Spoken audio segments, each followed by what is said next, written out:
Okay, for the molar volume lab, I filled in some of the data table here. So in trial 1, he had a piece of magnesium with a mass of 0.0350 grams. He recorded 36.5 milliliters of hydrogen gas. I'll convert that to liters now. Remember, milliliters to liters, you have to divide by 1,000, so 0.0365 liters, because I know I'm going to have to use it. Temperature of water, he recorded 21.2 degrees Celsius, so I went ahead and converted that to Kelvin by adding 273, because you're going to need that as well. So the problems come when we start to have additional calculations. So let me try to help you with those additional calculations. So calculate moles, or volume, from the ideal gas law. So remember that PV equals N RT. So pressure, I give you the pressure right there. So 760.47 millimeters mercury. I'm trying to find V, right? So I'm going to leave V here. Equals N. So my N, you should calculate right there. So that's the N I'm going to use. For R, I'm going to use the 62.4 millimeters mercury moles Kelvin. From your gas sheet, that's the R for millimeters of mercury. And for T,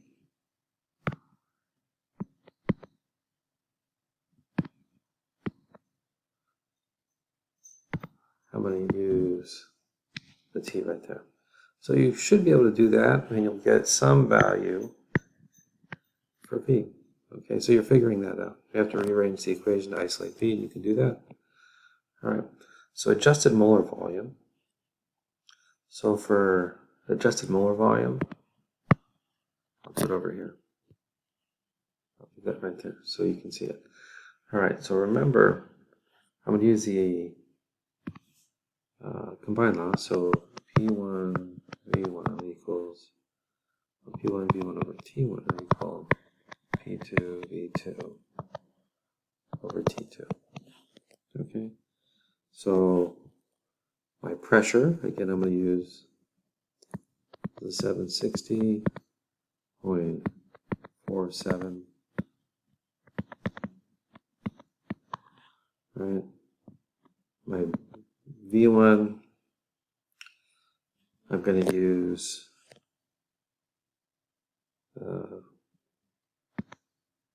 0.0365 liters,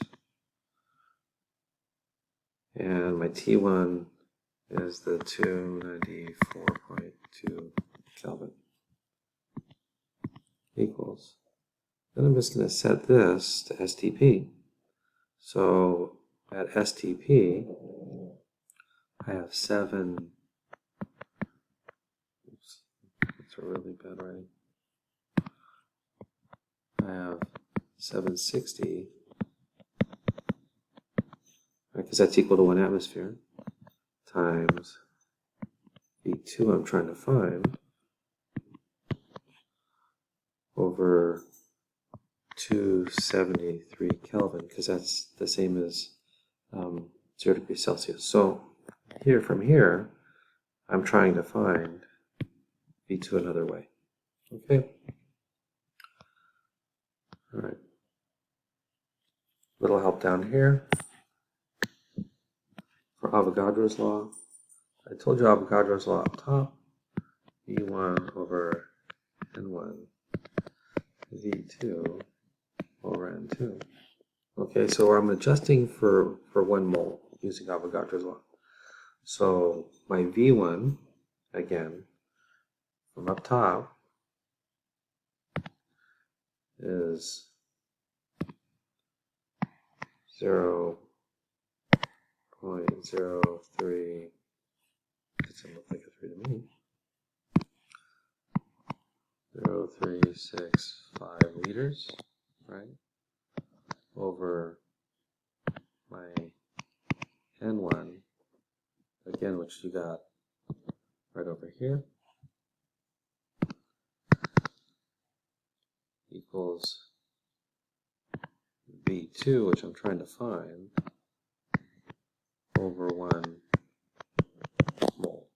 Okay, so essentially you're going to put the 1 up here. You're going to divide your 1 mole by the moles of trial 1, and then multiply it by that, and you should get something here, which should be close to 1 mole, right, or the 22.4 liters. So for number 4, you're going to do percent error.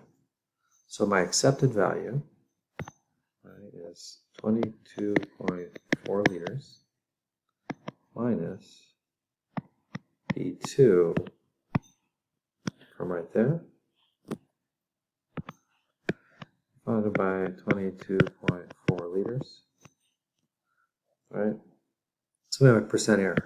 And I'm going to make this an absolute value, right?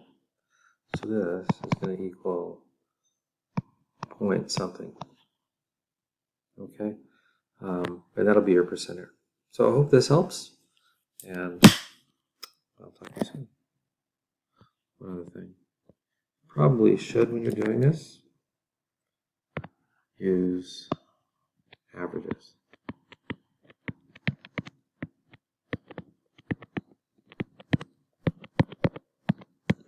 Right, you should use the average of the two trials. Okay? Anyway, that's it.